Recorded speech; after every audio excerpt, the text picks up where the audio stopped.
Sejam bem-vindos ao Alicerce de Luz.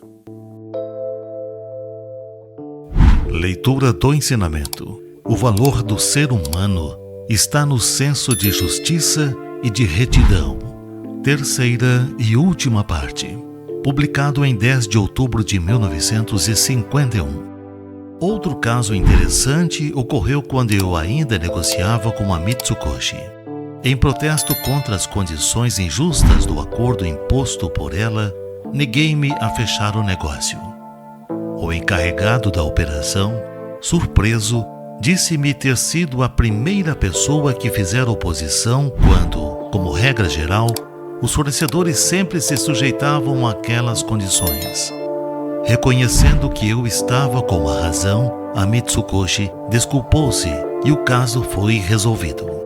Após tornar-me religioso diversas vezes, passei por momentos turbulentos de sério perigo, conforme descrevi em minhas publicações.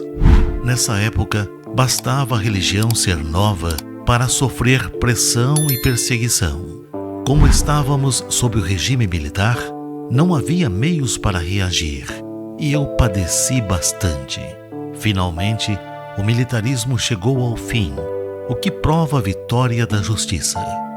Por essas experiências, vemos que, embora o bem perca temporariamente, em uma sociedade em que o mal predomina, a perseverança assegurará sua vitória definitiva. Enfim, não há nada melhor do que pautar-se destemidamente pela justiça e retidão e marchar de cabeça erguida. E isto é o certo. Esse tipo de pessoa torna-se o sustentáculo da comunidade, a fortaleza contra o mal social e possibilita o surgimento de uma sociedade sadia. Isto porque Deus sempre estará do lado dos justos e corretos. Por Meishu Sama, Alicerce do Paraíso, volume 1. Se você se sentiu tocado pelo poder de Deus e que sua mente e espírito receba a luz divina, comente abaixo. E se inscreva e ative as notificações que Deus tem um propósito para cada um. E o meu foi lhe trazer esta mensagem. Fique com Deus e a luz divina.